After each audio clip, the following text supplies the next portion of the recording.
piel canela, la cintura nunca frena, la cadera te envenena.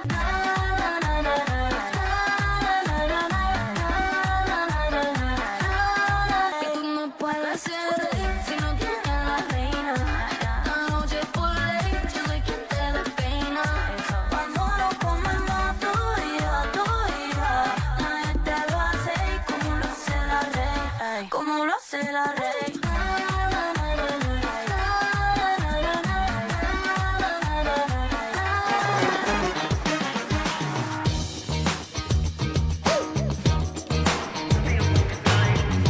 ¿Cómo están? Bienvenidos y bienvenidas a Esto es que parte lo entendiste. Mi nombre es Mabel Corrales, los voy a estar acompañando a lo largo de esta hora, por supuesto, con mucha información. Atención, jubilados, jubiladas, porque te vamos a estar dando toda la data exacta de lo que vas a cobrar en el mes de junio, ¿no? ¿Qué va a pasar con el aguinaldo? ¿Cuáles son, si es que hay incrementos? ¿Cómo se ha manejado? Todo eso también, información para los jubilados docentes. Y por supuesto está la especialista en el tema, la doctora Liliana Musa, acompañándonos, a quien ya invito a ingresar. ¿Cómo estás, Lili? ¿Qué tal? Bienvenida. Gracias por la invitación. Muy bien, una mañana fresca, pero con muchas novedades positivas. Novedades positivas, y tenemos, de acá hay una vista, ¿no? Impresionante, la verdad que recién me admiraba lo que es la vista que tiene el canal. Mirá qué bella, esta mañana es preciosa, más allá del frío, ¿no? Realmente las postales que nos regala Salta creo que es como para tenerlas y guardarlas en el recuerdo, ¿no? Sí, hoy es día para comer mandarinas al sol. Va mandarina al sol, tal Así cual. que, es verdad. vitamina C, todo. Todo, positivo. todo. Y D. hay unas mandarinas exquisitas. Hay unas mandarinas riquísimas y creo que a buen precio, teniendo presente los precios como están, más allá de lo que nos dicen de la inflación, creo que están en precio. Y si no, busque, señora, como decían antes, recorra, camine un poco y ahí va a encontrar, o señor, porque obviamente los hombres también se dedican mucho, gracias a Dios ha evolucionado a las tareas familiares, ¿no? Bueno, ¿qué va a pasar con la jubilación mínima? Tenemos una plaquita como para ilustrar, como para que la gente sepa también y tenga estos datos, esta información. Si quieren le pueden sacar una fotito, así que preparen sus celulares para aquellos que necesitan tener estos datos, ¿no? Ahí está. Viene aumento de junio. Atención, porque ha sido muy esperado este mes de junio, por también el hecho de que viene aguinaldo. Ajá. Cobran absolutamente todo junto, tanto el haber con el aumento, más el bono de 70.000 pesos, que dicho sea de paso está congelado hace más de 2 años, y también el medio aguinaldo. Así que bueno, en total, todo lo que cobran la mínima, un solo beneficio, nadie puede ganar menos de 674.976,99. Eso es con el aguinaldo incluido, el bono y el aumento y todo lo demás. Perfecto. Así que bueno, no hemos llegado a 700.000 lamentablemente, pero bueno, ahí vamos, de a poco, sin detenernos, paso seguro todos los meses conforme el índice de movilidad que está dando el gobierno, es a través de un decreto. Recordemos que habían sacado una ley de movilidad, pero bueno, el presidente la vetó. Así que lo dejó en 2,58 conforme la inflación de abril. Es 2,60, pero siempre los jubilados le dan un poquito menos, no sé por qué, y termina oficializándose en 2,58. Bueno, entonces eso sería lo que va a cobrar con aguinaldo un jubilado que percibe la mínima. Sí, todavía no tenemos las fechas de cobro, generalmente son a partir del 11 de junio, después la vamos a estar dando. La pregunta que me hacen todos es si se va a pagar una parte del aguinaldo un día y otra parte el sueldo otro día. No, va todo junto, se acredita todo a la vez, el mismo día, cobran las dos cosas juntas más el bono si corresponde, ¿no? Después de ahí hay que hacerle la deducción, ya sea que tengan IPS, que es un 4%, o ya sea que tengan PAMI, que es un 3%. Ajá. Bueno, a tener presente también estos datos y vamos con la segunda plaquita. Estos son los más afortunados, entre comillas, los que cobran la máxima, ¿no? Vamos a seguir, obviamente, dándote esos datos. Acá recién veíamos lo de la mínima y ahora pasamos a la máxima, la jubilación máxima. Bueno, la jubilación máxima queda en 2.713.000 y monedillas, 948. Bueno, más el aguinaldo, que es el medio sueldo, de 1.356.974 y se va a 4.070.922. ¿Qué pasa? Todas las personas que están percibiendo esto, seguramente le están haciendo un descuento del artículo 9, le están haciendo descuentos de ganancias, cosa que no corresponde, más si son docentes, que ya explicamos que tenemos que ir a la justicia y pedir el cese de esos descuentos. Y a la vez la liberación del tope, ¿no? El tope del haber máximo, que en muchos casos pasa a ser inconstitucional porque supera un 15%. Así que bueno, recomendamos a todos los que perciben mínima empezar a hacer su reajuste. La verdad que está quedando muy baja históricamente la máxima. ¿Ah, sí? Nunca en la historia de la humanidad, más o menos, percibieron un monto tan bajo. O sea, si bien ahora, bueno, con aguinaldo viene 4 millones, pero recordemos que son personas que a veces tenían sueldo de 10 millones, 8 millones, 5 millones. Y bueno, y 2.700.000 claro, no les alcanza para nada. Hay gente que me dice, doctora, yo vivo en un country y tengo que pagar el jardinero, tengo que pagar las expensas. Claro, las expensas. Claro, que pagar la nafta, etcétera, y me quedé sin nada, no puedo comer. O sea, claro, realmente el nivel de vida que llevan no les alcanza, obviamente, con 2.700.000, lo que hay una afectación enorme. Si bien hay un principio de solidaridad, ¿no es cierto?, porque es un sistema solidario, la solidaridad es entre generaciones, es decir, los que estamos activos aportamos y pagamos para bancar a los jubilados. No puede haber una solidaridad entre jubilados. Es decir, no, ¿sabes qué? Como vos estás ganando mucho, séte solidario con el que no aportó nada y tenemos que pagar a los 4 millones que no tuvieron aporte. No, estas personas tienen más de 30 años de aportes muy altos, y la verdad que es injusto y aparte inconstitucional, y la justicia les termina dando la razón. Claro, bueno, la verdad que triste, ¿no? Porque como vos decís, es gente que evidentemente conservaba un nivel de vida en su época laboral, que seguramente sus aportes tendrían relación también con ese ingreso que percibían, y que ahora se haya desmejorado tanto esa situación, ¿no? Y como vos referís, es como el peor momento, digamos, que están atravesando. Claro, o sea, por ejemplo, hay muchas personas que alquilan, alquilan y pagan 800.000 pesos un alquiler, más las expensas, más los impuestos, más algunos medicamentos que no le cubre, y listo, o sea, ya comen y se quedaron sin nada. Entonces, sinceramente ha quedado muy bajo comparado históricamente con todas las máximas, no ha ido subiendo la misma cantidad y equiparación de lo que subían en otras oportunidades. Y a la vez hay una deuda histórica que tienen con respecto a periodos pasados en los cuales nunca se les recompuso el haber. Es decir, si es una persona que se jubiló en el año 2016, ya le adeudan una diferencia de lo que es el 2020, del 21, 22, 23, 24, que nunca se la recompusieron. Si bien ahora están dando una movilidad todos los meses, ahora, bueno, con este aumentito, en la mínima significa 10.000 pesos nada más. Claro. O sea, 10.000 pesos, que no sé, un kilo de mandarinas, ¿cuánto? La docena de mandarina, como la... Bueno, depende, si la compras en el súper, me imagino que es por kilo, ¿no? Pero la docena de mandarinas está 2.000 pesos, ronda. Te digo porque ayer compré. Para el mes de mandarinas. Claro, ponele, claro, si no, sos equilibrado. 10.000 pesos por todo lo que está aumentando todo, porque recordemos que viene el aumento de lo que es la luz, el aumento del agua, el aumento muchas veces de colectivo, el aumento de los que son las empleadas de casas particulares, una cuidadora, por ahí si tienen alguien que los tiene que cuidar. Totalmente, entonces, eso pensaba. O alguien que te pesos. ayude en las tareas de la casa que quizás ya no las podés hacer, ¿viste? Claro. Hay gente que ha tenido casas muy grandes y que obviamente ya muchas veces físicamente no te da el cuerpo como para mantenerla a la casa, quizás antes ni siquiera requerías una persona que te ayude y ahora sí, ¿no? Exactamente, y bueno, y es como que está costando. Y tenemos la última placa con respecto al aumento de nuestros queridos amigos jubilados docentes. A ver, ¿qué pasa con ellos? Tienen un aumento del 9,86. Si bien es más el aumento que lo que es al régimen general, ¿por qué? Porque este sector tiene un aumento trimestral. Es decir, ahora tienen este aumento en junio y el próximo aumento tienen que esperar hasta septiembre.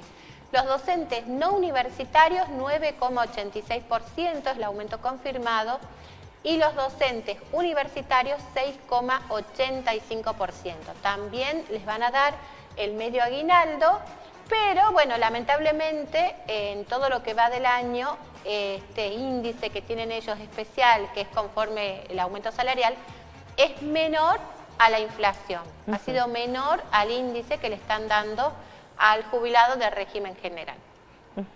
Bueno, a tener presente esto también varía entonces. Los docentes universitarios veo que son los más golpeados, ¿no? Porque siempre tienen alguna afectación, digamos, Claro, en su ellos tienen ingreso. otro índice y es un índice inclusive menor que el índice del docente no universitario. Y muchos por ahí saben perfectamente que se están por jubilar y les conviene más tomar colegios secundarios que seguir en las universidades. Y si siguen en las universidades realmente porque tienen una verdadera vocación, no les interesa tanto el dinero, obviamente, que van porque tienen amor a lo que hacen y tienen una vocación enorme, porque si es por lo que ganan es una lágrima, realmente no les alcanza para nada. En cambio el docente por ahí, secundario o nivel superior que no es universitario, terciario por ejemplo, que pertenecen a la provincia de Salta, muchos colegios privados, tienen un aumento superior, ¿no? Inclusive, y las maestras jardineras ganan más inclusive. Ah, sí, mira Sí, qué bien. tienen un plus maestras jardineras. Y bueno, es que también hay que tener paciencia para... Tenés que armarte de, no sé, de muchas herramientas psicológicas para poder abordar también, ¿no? Tanta diversidad de niños y niñas que recién están haciendo sus primeros pasitos, sus primeras experiencias, te deben llorar, debe haber variedad de conductas, ¿no? Sí, bueno, dentro de lo que es la carrera docente, obviamente que un docente universitario, algunos tienen doctorados, postdoctorados, terminan ganando nada, sinceramente, y no pueden dedicarse a vivir de eso, Claro. tienen que hacer otra Totalmente. cosa necesariamente. Totalmente. Bueno, esto entonces en cuanto a lo que van a percibir a partir del mes de junio, para tenerlo presente, para que vayan tomando nota. Algunos todavía están cobrando, ¿no? Porque cobran hasta el 29, digamos, de acuerdo a tu categoría. Sí, están cobrando todavía y recién las fechas de cobro arrancan el 11 de junio. Igual en el recibo ahí les dice Claro, cuándo es cuándo el les próximo corresponde. cobro del mes que viene. Por ejemplo, si este mes cobraron 26, el mes que viene se les corre un día por algún feriado que otro y queda el 27. Claro. Entonces hay que fijarse también en esas fechas de cobro o entrar en la página de ANSES, www.anses.gov.ar, con la clave de seguridad social. Ahí tenemos las fechas también de cobro. Ayer fue una señora y dice, yo creía que cobraba el 28, no, acá dice 27. Bueno, generalmente el que cobra el 27 cobra el 28 y así sucesivamente. Claro, se puede ir corriendo un poquito, pero bueno, pero en ese margen más o menos se está moviendo, ¿no? ¿Qué pasa con el tema del reajuste? Vos recién planteabas qué cosas no deberían cobrarles, por ejemplo, el tema de ganancias, y que lo hacen mucho con los docentes que por ahí son los que mejor parados han quedado en torno a las jubilaciones. ¿Qué ocurre con los juicios por reajuste? ¿Se están llevando adelante? ¿Qué tiempo tardan como para que la gente sepa? Pero que también si no lo inician es como tiempo perdido, ¿no? Claro, bueno, antes tardaban 10 años, hoy por lo menos 3, 4 años ya se tiene una sentencia y una posibilidad de exigir que le paguen, con un retroactivo también, ¿no? De todo lo que se le adeuda 2 años para atrás desde que se hace el reclamo administrativo. Entonces, lo primero que hay que hacer es un reclamo administrativo en ANSES, se lo puede hacer a través de atención virtual o buscar un abogado para que se lo haga, y posteriormente iniciar el trámite en la justicia. Ayer casualmente justo fue un señor que era empleado de la Municipalidad de Cerrillos, ganaba la mínima, con bono mira. inclusive, 470.000 pesos, una cosa así, y ahora está ganando 850.000 pesos. Me dice, no llego a 900, bueno, ya va a llegar a 900, pero venía a ganar. O sea, la esposa que era ama de casa ganaba lo mismo que él, entonces se enojaba, por eso yo aporté 30 años, porque mi señora, que ama de casa, que nunca hizo, bueno, sí, trabajó en la casa. Claro, es pero un tenían trabajo el no mismo reconocido, sueldo. ¿no? Es un trabajo no reconocido, hay toda una movida también en términos internacionales de que es un trabajo que no se paga y que motoriza el mundo, porque también para que ese esposo, ese señor municipal de la Municipalidad de Cerrillos haya salido a trabajar, su esposa tenía que quedarse en el hogar seguramente, cuidando a los chicos, sosteniendo esa casa, preparando la comida para que cuando él llegue esté todo dispuesto, ¿no? Entonces hay que rediscutir también qué va a pasar en torno a esto. Sí, no, igual de todas maneras la esposa le cobra a los dos y ella administra todo el dinero. Claro, es Así la que cajera. va todo a un solo bolsillo y ella, bueno, es la que paga todos los gastos, pero era como una cuestión de honor de decir, yo siempre los mantuve y ahora no los puedo mantener, me tienen que mantener ustedes a mí. Claro. Entonces era como que se sentía un poco triste. Y esto también marca un poco la realidad de lo que pasa en los municipios, ¿no? Porque obviamente en los municipios del interior no son exactamente los mismos sueldos quizás que se manejan en capital, ¿no? Porque debe tener que ver también con los ingresos, con la recaudación propia del municipio. Claro, y aparte, bueno, también se da el tema del IPS, si bien ellos tienen IPS, a veces no llegan a cubrir el mínimo y tienen que salir a pagar por encima porque es tan bajo el descuento que tienen que genera una pérdida para la obra social. Y también obviamente para la ANSES, porque el descuento del 11% y los aportes que se puede hacer a estas personas, obviamente que no cubre. Pero bueno, logramos que se le duplique prácticamente la jubilación al señor, así que estaba muy contento y agradecido. Desde diciembre que viene cobrando este nuevo sueldo.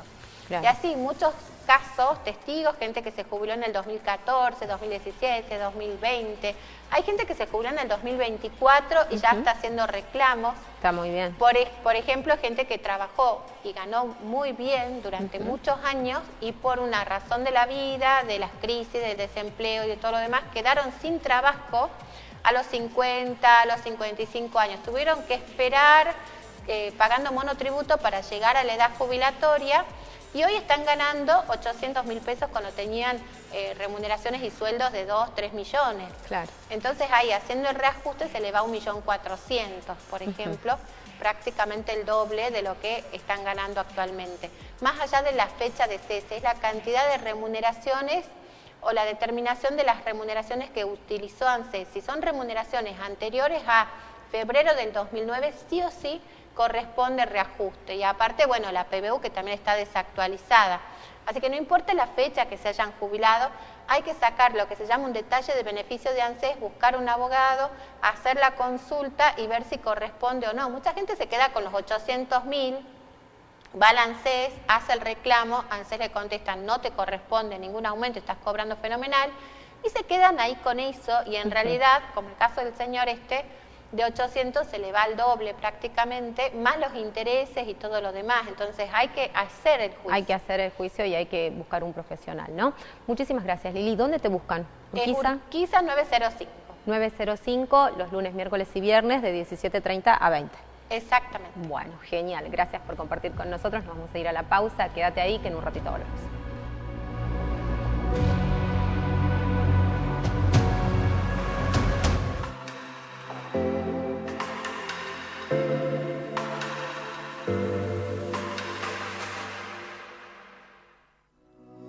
Desde hace más de medio siglo, el Consejo Profesional de Agrimensores, Ingenieros y Profesiones Afines contribuye al desarrollo de la seguridad pública de Salta, matriculando más de 200 profesiones. Consulte en www.copaipa.org.ar. Invierta en su seguridad. Contrate profesionales matriculados. Copaipa. Confianza. Excelencia. Seguridad. General Güemes 529. Teléfono 387-421-4007. Copaipa. Profesionales para el crecimiento de Salta. Los viernes pasa algo distinto. De 4 a 6 de la tarde, prendete a Corte por el canal de YouTube de la Facu y Express. Tenemos noticias, lo último del arte y la cultura sin vueltas.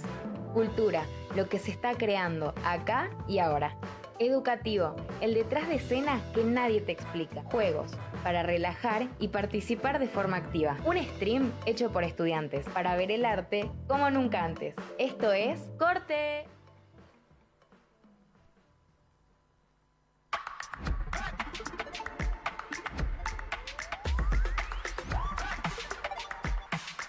Now Express es TV en vivo y contenido on demand. Es la mejor programación. Mira TV en vivo, pausa, volvé al inicio y reviví programas ya emitidos. Disfruta donde quieras, en tu teléfono, tablet, notebook y Smart TV. Estrenos imperdibles, serie para maratonear, con temporadas completas. Now Express es TV en vivo y contenido on demand. Es un servicio de Express Telecomunicaciones.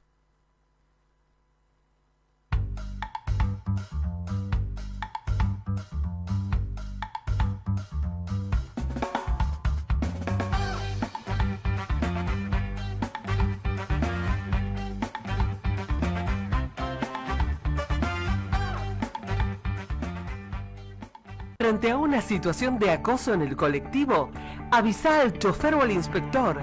Llama al 911, graba con tu celular, ayuda a la víctima. El acoso es un problema de todos. Sé parte de la solución. Es un mensaje de Saeta.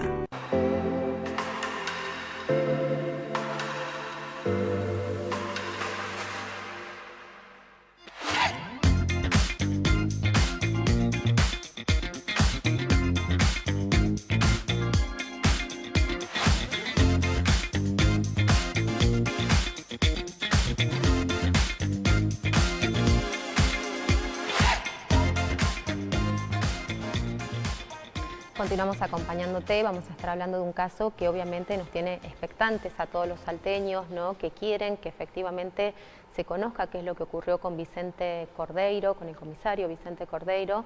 Está Nicolás, su hijo, acá presente con nosotros, para ayudarnos a entender cuál es el reclamo puntual de la familia, por qué hay situaciones que no terminan de cerrar más allá del proceso judicial que se está llevando adelante y de una investigación que ellos no consideran lo suficientemente transparente o por lo menos que no se han dado los pasos adecuados, ¿no? Incluso hubo un cambio, hasta donde sabemos, en torno a la representación legal de la familia.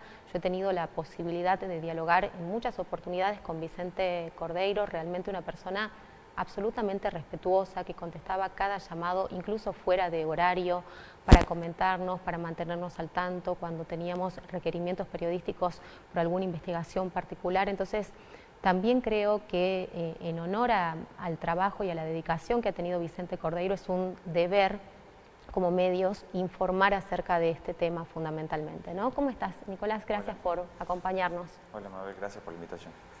Bueno, ¿cómo viven esto? Porque aparentemente la investigación se sigue desarrollando.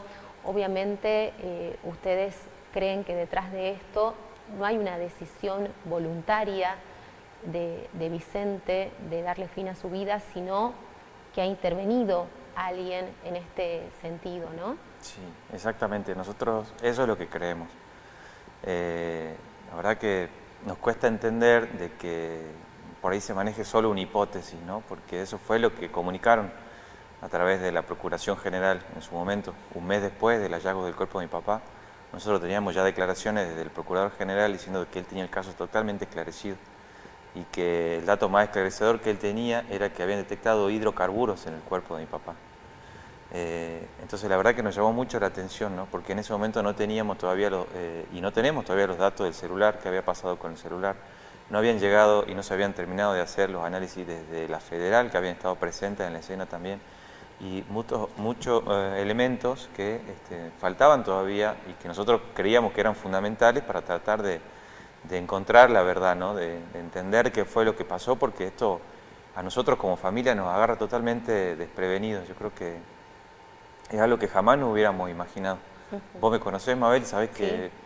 Nosotros hemos trabajado juntos y bueno, es este mismo respeto que tenía Vicente hacia los medios, Nico, que trabaja dentro de los medios, que es productor audiovisual y lo ha hecho con muchísima dedicación. Entonces, conozco que tu familia se maneja de esa manera, con respeto, con cautela, ¿no? Sí, sí, y una familia totalmente normal, común, que de repente nos vemos envueltos en esto, ¿no?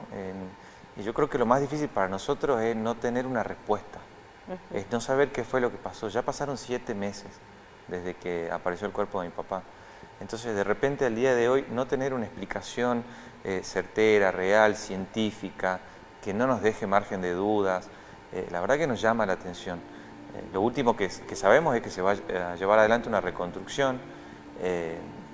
Nosotros pedíamos que sea otro tipo de reconstrucción porque nos plantean una reconstrucción virtual, donde nosotros decimos que en la virtualidad y con datos parciales, porque se manejaba una hipótesis.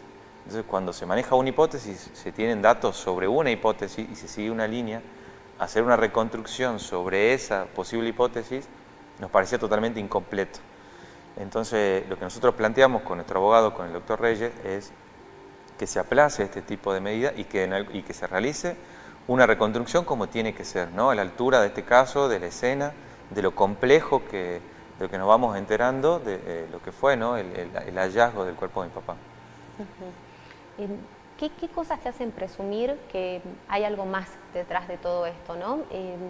Creo que en alguna entrevista lo mencionaste. ¿Cómo era el estado anímico de Vicente? Como para que también la gente entienda por qué ustedes no consideran esa única hipótesis, como vos decís, que sostienen desde el área de investigación que pueda haber ocurrido, ¿no? Bueno, en este caso, cuando se habla de suicidio, antes de llegar a ese tipo de respuestas o de carátula, porque la causa todavía está sin caratular, se tiene que hacer un perfil. Se tiene que hacer una investigación seria, se tiene que realizar lo que se llama una autopsia psicológica, ¿sí? Que son estudios científicos para avalar si esa persona realmente podía llegar a tomar este tipo de decisiones. Nosotros no hemos encontrado ningún mensaje, ninguna nota, ninguna señal previa, no hubo cambio en su comportamiento. En todos los cambios que te dicen que se detectan, ¿no? Después, bueno, nosotros no hemos detectado nada. Mi papá estaba totalmente normal. Esa tarde tenía ya pautada una entrevista en un medio de comunicación. Había dado entrevistas además en los días previos. Había dado entrevista, el día anterior había ido a jugar a la pelota con los amigos, como hacía habitualmente todos los miércoles. Ya tenía comprado los regalos para el Día de la Mamá, porque se venía el Día de la Madre, para que mis hermanos más chicos se los puedan entregar a los regalos. Mi papá estaba totalmente normal. Mi papá salió ese día a la mañana a dejar a mi hermana al colegio y algo pasó. Algo pasó porque tenemos cámaras de seguridad que muestran que él estaba regresando a la casa. Y en ese trayecto algo pasó y cambia el rumbo y de ahí ya no sabemos más nada. ¿Ustedes piensan, sostienen como familia que puedan haber existido amenazas, que pueda haber existido alguna situación crítica que él haya atravesado para dirigirse a ese lugar puntualmente? Sí, y nos parecía fundamental tener los datos del celular. Al día de hoy la Fiscalía nos dice que ellos no pudieron recuperar el último mes de los datos del celular. Hay algo que nos llama poderosamente la atención, es que el celular 2 minutos antes de apagarse realiza un envío muy grande de datos, que es compatible con una videollamada, con una llamada de WhatsApp, o que el celular recibió mucha información o envió mucha información. Entonces, ¿qué pasó ahí? Hubo una comunicación, hubo un video, hubo una llamada, 2 minutos antes de que se apague. Bueno, eso todavía no nos pueden contestar.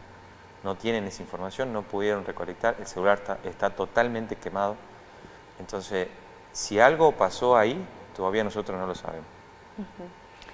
Obviamente Vicente Cordero era una persona que manejaba, incluso ya retirado, muchísima información. Por él han pasado casos absolutamente trascendentes y por eso me imagino que también existe, ¿no?, toda esta suerte de variables que ustedes pueden pensar en torno a lo que ha sido su muerte. Sí, por supuesto. Él trabajó toda su vida en la policía, ¿no?, en áreas muy peligrosas, ¿no?, como drogas peligrosas, como la Brigada de Investigaciones, director general de Investigaciones, fue jefe de la comisaría de Salvador Massa, ¿no?, en la frontera. Entonces, y en su última faceta como policía, porque él nunca perdió el estado policial. Un policía siempre va a ser policía, era un policía retirado. En esa última etapa, poniéndole nombre y apellido, ¿no?, también a las cosas que por ahí él veía que estaban mal y que estaban pasando en la provincia. Y se notaba que lo que él decía realmente era muy escuchado, ¿no?, y era tenido en cuenta. Y en diferentes ámbitos, ¿no?, no solamente en la sociedad, sino desde el Poder Judicial también, que en algún momento lo llamaron a guardar silencio, desmintiéndolo desde diferentes organismos. Y hoy, cuando vemos, ¿no?, que ya no está Vicente y le dan la razón, ¿no?, de todas las cosas que él decía, de todas las cosas que él denunciaba. Así que a nosotros no nos cierra por ningún lado esta primera hipótesis que nos quisieron dar, ¿no?, tan simple decir, ¿no?, que una persona puede hacer todo solo, se puede prender fuego, puede estar desnudo, caminando por el medio de los cerros, con las zapatillas chancleteadas, 70% del cuerpo quemado, quemaduras de 2.º y 3.er grado, las costillas rotas, que eso también es algo que no nos dijeron en su momento, porque decían que no tenía signos de defensa, pero una costilla rota claramente es un signo de defensa. Claro. Entonces, y pensar que después de eso recorrió 150, 200 metros en el medio de los cerros, de los acantilados, de una zona muy compleja, para ir y hacer todo lo que dicen que él hizo solo. La verdad que es irracional esa hipótesis. Nosotros la descartamos, el abogado la descarta, nuestros peritos que analizan el caso también la descartan, y bueno, estamos esperando que los fiscales nos den, ¿no?, su su respuesta a la investigación, a lo que ellos llegaron con lo que están haciendo. Nicolás, ¿y qué esperan ustedes? Porque me imagino que también existe este grado de desconfianza, ¿no? Por todo esto que mencionábamos recién, por toda la información que él conocía, también, como yo decía al inicio de la entrevista, él era un hombre muy cauteloso, no era una persona que iba a decir o que, no sé, iba a querer vender carne podrida, por ejemplo, en una entrevista o en diálogo, quizás en un diálogo privado con un periodista, porque él devolvía las llamadas, era una persona que no le importaba si eras un periodista incipiente, si eras una persona que por ahí no eras tan conocida en los medios, él igual tenía esta cuestión respetuosa, ¿no? de poder mencionar aquello que sí se podía dar a conocer y demás. ¿Qué piensan ustedes que hay detrás de este planteo inicial de simplemente catalogarlo o querer catalogar como un posible suicidio y no querer ahondar más? Yo creo que en algún momento nos van a tener que dar una buena explicación por esas declaraciones. Yo creo que en algún momento alguien tiene que dar explicaciones, alguien tiene que decirnos el por qué se quiso como cerrar tan rápido el caso de mi papá, cuando teníamos tantos elementos, ¿no? Cuando hay fuego de por medio, que en la criminalística, una de las máximas de la criminalística dice que el fuego se utiliza para borrar pruebas, ¿no? Recordemos que está toda la ropa quemada, el celular, que se encontraron 4 cuchillos en la escena. O sea, cada vez que nosotros avanzamos con la investigación, ¿no? Aparecen muchos más elementos que claramente no concuerdan con la teoría del suicidio. La verdad que no sé por qué este afán de querer cerrar el caso a un mes, ¿no? A un mes pero yo creo que no solamente nosotros, la familia, que somos los que quedamos acá, que es irreparable, ¿no? La pérdida de mi papá. A nosotros no hay nada que nos devuelva a mi papá, pero creo que por lo menos por su memoria y por nosotros y por la sociedad nos merecemos realmente respuestas más claras desde la justicia. Por su trayectoria también, por eso decía, también es un reclamo social, ¿no? Esto de decir qué pasó con Vicente Cordeiro. Creo que esto no es solamente algo que ha quedado dentro de la familia, sino también en la lectura que hace la sociedad, ¿no? Exactamente. Yo creo que la sociedad también hay como un descreimiento, ¿no? de la justicia, de las instituciones, están muy descreídas las instituciones. Uno lo escucha, ¿no? en las calles, en las redes sociales, en las marchas, mucha gente que se nos acerca. El descreimiento, y yo creo que no hay que resignarnos, y por ahí lo hablo mucho, ¿no? Y le digo que yo creo que nos merecemos un poquito más los salteños. Yo creo que no nos podemos conformar con esto, con decir y no dudar, y no preguntar, y no indagar un poco más, y no tener dudas. Yo creo que los salteños nos merecemos realmente respuestas más claras, porque no es solamente el caso de mi papá, hay muchos casos que no se han llegado o que dejan dudas, o dejan incertidumbres, o no dejan respuestas claras. Entonces, como vos decís, no es solamente un reclamo de la familia, sino un reclamo de toda la sociedad. Hoy nos toca a nosotros vivir esto impensado, porque la verdad que en mi vida me hubiera imaginado... Un año atrás jamás hubieses imaginado que esto podía ocurrir. Tener que estar acá sentado, yo siempre estoy detrás de las cámaras, esto no es lo que yo quiero, esto no es lo que nosotros queremos. Y sin embargo es lo que nos toca, ¿no? Ahora hacerlo.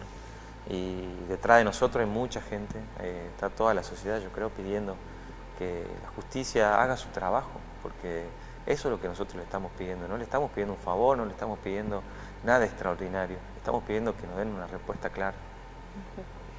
En todo esto que mencionás, Nicolás, ¿Vicente ha sido foco de amenazas a lo largo de su carrera policial? Y él siempre ha estado en primera línea, ¿no? De combate contra el narcotráfico, contra criminales. La verdad que sí, pero no era esa persona que te iba a trasladar el miedo a la casa. Porque mi papá, cuando volvía a la casa, era papá. Cuando volvía a la casa era esposo. Justo este fin de semana estarían cumpliendo 40 años de casado con mi mamá.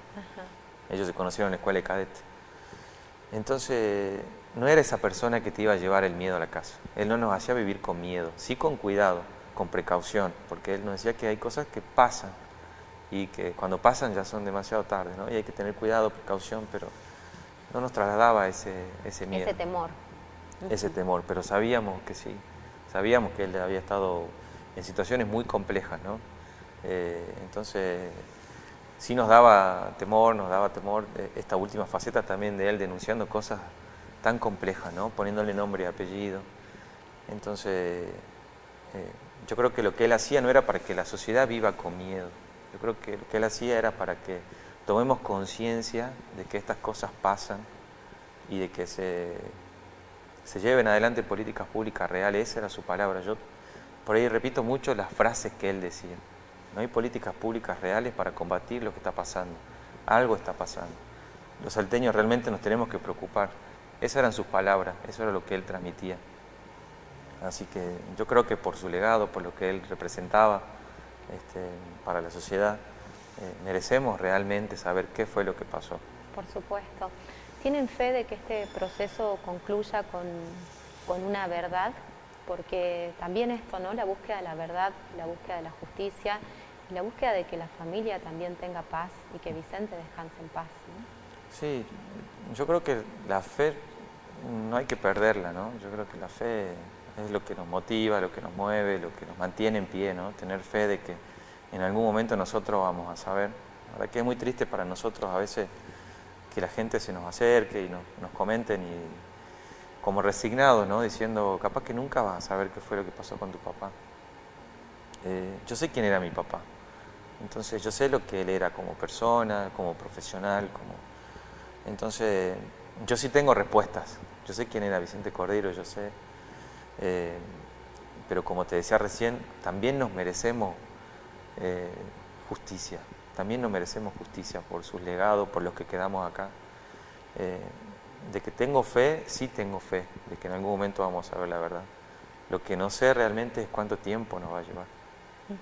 Claro, es un camino largo muchas veces y sobre todo donde existe este grado quizás de, no sé si llamarlo desconfianza como lo dije antes, pero donde hay condiciones que a ustedes los han hecho pensar que existía esta variable, ¿no? Esta idea de darle un cierre rápido a una causa que obviamente fue resonante y que a todos nos conmocionó, a todos sí. Nos golpeó como sociedad. No, ojalá que no, y lo veíamos en los casos ahora recientes, ¿no? En Tucumán, el caso de la chica apellido Lebón, donde hay fiscales que han sido apartados de su cargo y están por afrontar condenas, ¿no? En la cárcel. Nosotros, la verdad, no sabemos qué va a pasar el día de mañana. Ojalá no estemos en ese escenario. Ojalá no estemos en ese escenario, porque qué podríamos decir, ¿no? De la justicia, no sabemos por qué se quiso cerrar el caso tan rápido, no sabemos qué hay detrás. Como vos bien lo decías, no sabemos si hay que desconfiar o no. Ojalá este no sea ese caso. Ojalá nosotros no lleguemos a eso. Los fiscales a nosotros nos transmiten de que ellos no descartan ninguna hipótesis. Eso nos dijeron a nosotros las pocas veces que nos hemos reunido. Lo que nosotros vemos es que no lo vemos plasmado eso en la investigación. Si bien ellos nos transmiten que están siguiendo diferentes tipos de hipótesis, vemos que hay muchos testigos que no se han llamado a declarar, líneas de investigación posibles que no se han seguido en su momento. Así que el planteo nuestro con el abogado en esta presentación que hicimos hace poco fue ampliar estos puntos de peritaje, de muchos puntos que nosotros veíamos que no se estaban teniendo en cuenta, en testimonios, en esta posible escena con esta cuerda que aparece y que no estaba quemada, pero sí toda la ropa, dónde está la ropa, si alguien médicamente posible hacer lo que ellos dicen que hicieron, y un montón de puntos de pericia que nosotros agregamos ahora y que van a ser tenidos en cuenta por la Fiscalía. Así que ahora estamos expectantes para ver el resultado de las conclusiones de esta reconstrucción que hicieron. Y también nos llamaba mucho la atención porque hace muy poco veíamos el caso de Mercedes Quevedara, sí, donde se planteó desde la defensa de Figueroa, se plantea del femicida una reconstrucción virtual como prueba, donde ellos con una reconstrucción virtual pudieron lograr recrear una escena en la que prácticamente le echaban la culpa a Mercedes de que ella había tenido un accidente y que no había sido un homicidio. Y ellos lo habían podido lograr a través de la virtualidad, de una reconstrucción virtual. Habían podido lograr hacer algo imposible, que fue totalmente descartado después en el juicio, con esa reconstrucción que se hizo en el Tipal, en el lugar, en la zona. que fue impugnada por los fiscales y fue impugnada por la querella.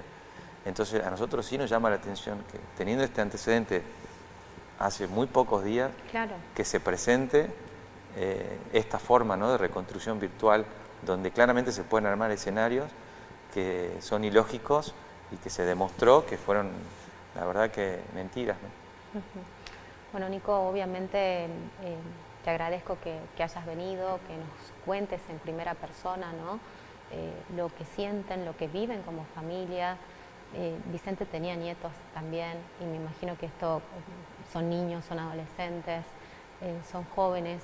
Esto también los ha afectado a todos como familia, como vos decís.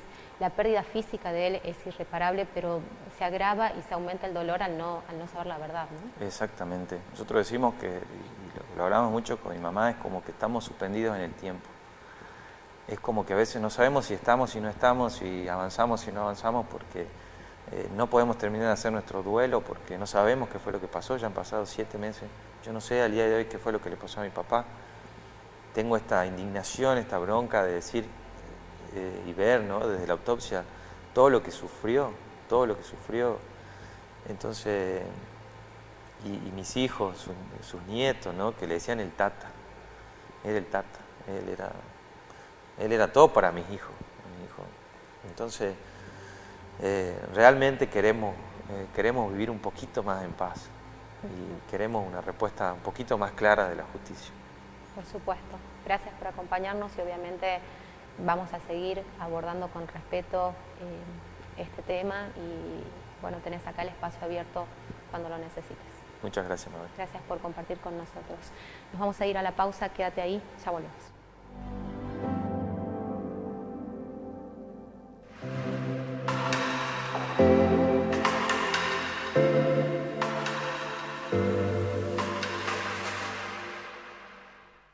¿Sos plomero, electricista, técnico, paseador de perros o tenés otro oficio? Llegó Laburaya, una nueva forma de conseguir clientes. Si querés potenciar tu trabajo, ahora podés mostrarte y generar más oportunidades de forma simple y rápida. Inscribite por WhatsApp al 3875 45 56 82. Completa tus datos, validamos tu perfil y empezás a recibir pedidos. Cuando alguien necesite tu servicio, te escribe y listo. Después de cada trabajo, podrán calificarte para que otros te elijan con confianza. Laburá ya, todo por WhatsApp, gratis, sin comisiones ni intermediarios. Sumate hoy al 3875 45 56 82. Municipalidad de Salta.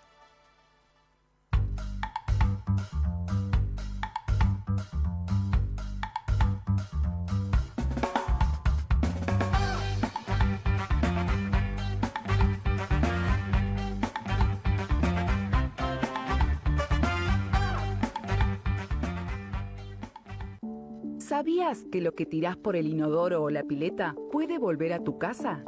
Toallitas, aceites, pañales y residuos sólidos tapan la red cloacal y provocan desbordes. El aceite es un enemigo silencioso. Se endurece y bloquea las cañerías. Cuidar el sistema es responsabilidad de todos. Aguas del Norte, transformando comunidades. La velocidad desafía a la altura. 23 y 24 de mayo, el TC2000 llega al Autódromo Martín Miguel de Güemes de Salta para la 4ª fecha del Campeonato IPF Energía Argentina junto al Zonal del NOA. Velocidad en la altura. No te lo pierdas. Entradas en venta en norteticket.com.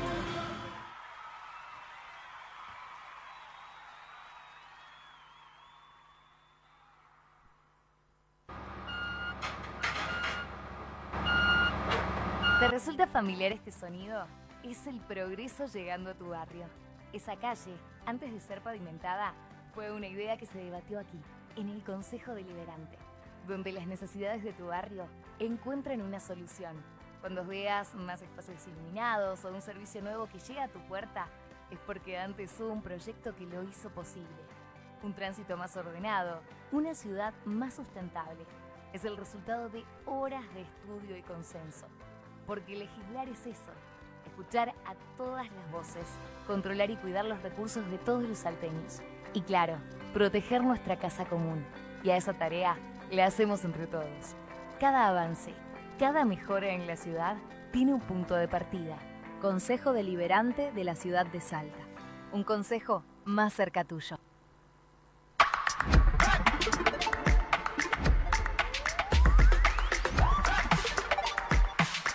Now Express es TV en vivo y contenido on demand. Es la mejor programación.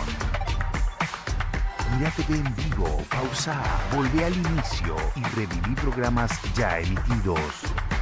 Disfruta donde quieras, en tu teléfono, tablet, notebook y Smart TV. Estrenos imperdibles, serie para maratonear, con temporadas completas. Now Express es TV en vivo y contenido on demand. Es un servicio de Express Telecomunicaciones.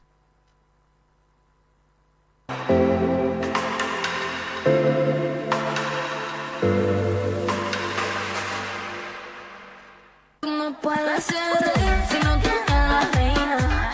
La noche por ley, yo soy quien te despeina. Cuando nos comemos tú y yo, la gente lo hace como lo hace la reina, como lo hace la reina. Continuamos acompañándote y está el doctor José Luis Gambetta con nosotros, subsecretario de Protección Ciudadana, porque vamos a estar hablando acerca de invierno prevenido, algo que está trabajando la Municipalidad de la Ciudad de Salta, pero también él es convencional municipal, así que le vamos a estar preguntando algunas cuestiones que han trascendido en los últimos días acerca de esto. ¿Cómo estás, José Luis? ¿Qué tal? Gracias por acompañarnos. ¿Qué tal, Mabel? Muchas gracias por la invitación. Bueno, contame qué es esto de invierno prevenido y por qué también salieron a capacitar, a brindar mucha información y obviamente a tratar de que la gente también tome más conciencia en torno a cosas que por ahí naturalizamos, pero que pueden ser muy dañinas, ¿no? Totalmente. Bueno, ahora que inicia la temporada de frío, hemos tenido los primeros días con bajas temperaturas, de hecho hoy a la madrugada prácticamente llegó a cero la temperatura, estuvo muy cerca de cero, entonces desde la municipalidad y más desde el área de protección ciudadana que tiene justamente la competencia de velar por el vecino, prevenir catástrofes, intervenir en cualquier tipo de cuestión adversa que pueda suceder en la ciudad. Planificamos esta temporada de frío, va a ser un invierno muy crudo, es lo que dicen todos los meteorólogos. Entonces desde el lado de la prevención los hemos abordado, iniciando esta campaña que justamente tiene que ver con concientizar en cómo se calefacciona un hogar. Porque muchas veces sucede de que al querer mantenerse caliente una persona en el lugar donde vive, termina mal calefaccionándolo o termina cometiendo errores que pueden costar muy caros. Entonces, la idea es capacitar fuertemente en las escuelas. Vamos a lanzar una capacitación fuerte en todas las escuelas de la ciudad que tengan que ver en capacitar a los chicos, más que nada a los chicos de los últimos años, porque viste que los chicos también tienen eso de replicar, ¿no? Después van, le explican a los padres, son como, ellos mismos también hacen las veces de formadores. Entonces, uno de los puntos es capacitar en las escuelas en cómo tienen que calefaccionar el hogar, qué se tiene que hacer, no utilizar braseros dentro de la casa y un montón de no calefaccionarse con el horno, que es algo que... También, que es algo habitual, es algo habitual, a pesar de lo grave que es. Es una costumbre arraigada y al ser una costumbre arraigada nosotros creemos que la mejor forma es capacitar a los chicos, capacitar a los adolescentes en esto y también hacer una fuerte campaña en las redes sociales, en los medios, por eso yo te agradezco mucho la invitación. Básicamente es eso, son esos pequeños cuidados que hay que tener para evitar cuestiones que no queremos que sucedan. Entonces esto de no calefaccionar con hornallas, no calefaccionar con el horno, no utilizar braseros, revisar la calefacción con un técnico matriculado para ver si tiene alguna pérdida y ante cualquier síntoma de dolor de cabeza o de presunta intoxicación por monóxido de carbono, llamar urgentemente al 911 o al 105, que es la línea de atención ciudadana de la municipalidad que funciona a las 24 horas. Claro, también me imagino que esto propicia que puedan haber incendios, ¿no? Porque por ahí una calefacción que está inadecuada, esto el tema del brasero, el tema por ahí de sostener determinados usos, también nos puede exponer no solamente a intoxicaciones, sino a otros peligros. Totalmente, intoxicaciones por un lado y como decís vos, mal calefaccionar algún lugar es potencial causal de incendio. El brasero es una causa muy habitual de incendio. El brasero y las velas son causas habituales, entonces nosotros sugerimos no utilizar braseros dentro de la casa y tampoco utilizar velas, no dormirse con las velas prendidas. Yo sé que por ahí hay ciertas épocas donde mucha gente suele prender velas a algún santo o alguna devoción que tenga, pero bueno, no utilizar velas durante la noche es muy importante y hemos lanzado esta fuerte campaña para llegar a concientizar a la mayor cantidad de población posible. Y no retirarse del hogar también dejando encendida una vela, que también hemos visto catástrofes en los últimos meses que hemos lamentado con pérdidas prácticamente totales, ¿no? Totalmente, y fíjate, Mabel, que es un cuidado muy simple. Lo que hay que hacer es apagar la vela al irse a dormir o apagar la vela al salir de la casa y no mantenerla prendida tanto tiempo. Lo mismo que el brasero, es no utilizarlo adentro. O sea, hay aparatos específicos que sirven para calefaccionar dentro del hogar, el brasero no lo es, y tampoco es secar la ropa con el brasero, que viste que muchas veces se deja la ropa cerca del brasero para que se seque y eso puede generar que la ropa tenga mucho calor y empiece a inflamarse y se prenda fuego. Entonces son esas pequeñas medidas que a nosotros nos parece muy útil instalarla en los chicos y adolescentes de las escuelas, porque después son replicadores y porque después son los futuros jefes de hogar, si se quiere. También, entonces, que empiecen desde chicos con esos conocimientos que son básicos y esenciales para tener un invierno prevenido, justamente. ¿Y esto se realiza a demanda de la escuela o ustedes van proponiéndoles a las escuelas tener este tipo de capacitaciones? Las dos cosas. Nosotros, el que quiera, cualquier directora o profesora que nos esté viendo y quiera que vayamos a la escuela y hagamos este tipo de capacitaciones, que son capacitaciones muy cortas, no demandan mucho tiempo, puede comunicarse al 105 y solicitar algún cupo para que estemos en el lugar. Y después nosotros también vamos escuela por escuela proponiendo esta capacitación. Bueno, y recién mencionaba, además de todas estas acciones que haces como subsecretario de Protección Ciudadana, también estás participando como convencional municipal. Hace algunos días se supo y se puso foco fundamentalmente en la Libertad Avanza, ¿no? Como signo político, por esta decisión de no acompañar al turismo. Y sabiendo además que, por ejemplo, la ciudad de Salta es receptora durante mucho tiempo, durante determinadas temporadas del año, ¿no? De muchísimos turistas que después van y obviamente multiplican y utilizan recursos en otros lugares de la provincia, y esto económicamente nos sirve y nos beneficia a todos, ¿no? Hay muchas familias viviendo todavía del turismo y bueno, me gustaría que me cuentes tu apreciación acerca de esto, cómo se dio y cómo lograron ellos también avanzar, ¿no? Bueno, sí, yo tengo el honor de ser convencional municipal, fui electo convencional municipal y me lo tomo muy en serio al rol de ser convencional municipal. La convención municipal que está funcionando actualmente tiene mayoría de la Libertad Avanza. La Libertad Avanza es el bloque mayoritario, son 21 convencionales, la mitad más uno de la Libertad Avanza, o sea, la Libertad Avanza tiene 11 convencionales, entonces maneja la presidencia de todas las comisiones y tiene la mitad más uno en el plenario al momento de votar los proyectos. En lo que concierne al turismo, se plantearon hubo dos proyectos, uno de la Libertad Avanza y otro de un bloque opositor a la Libertad Avanza que yo lo integro. Nosotros trabajamos fuertemente ese proyecto, incluso uno de los participantes del proyecto fue Fernando García Soria, que es quien está a cargo del ente de turismo de la ciudad, y trabajamos en un proyecto que tenía que ver con estar a favor del turismo, con un proyecto pro-turístico donde el Estado municipal tiene la obligación de promocionar el destino y tiene que haber una política de Estado alrededor de promocionar el destino y de tener medidas proactivas para con el sector, porque nosotros creemos que tiene que haber como dije recién, una política de Estado, porque hay mucha gente que vive el turismo, como vos dijiste recién, son los restaurantes, son los hoteles, sí, el artesano claro, que vende sus artesanías, la verdad que hay un gran sector de la ciudad que vive el turismo. La Libertad Avanza propuso un proyecto que excluía la participación estatal en el turismo. Decía, básicamente el texto dice, al turismo lo constituye el sector privado, el Estado no deberá intervenir salvo caso de absoluta necesidad, salvo casos extremos. Y en realidad esa no tiene que ser la impronta de la gestión turística. O sea, la promoción del destino, por ejemplo, es importantísimo.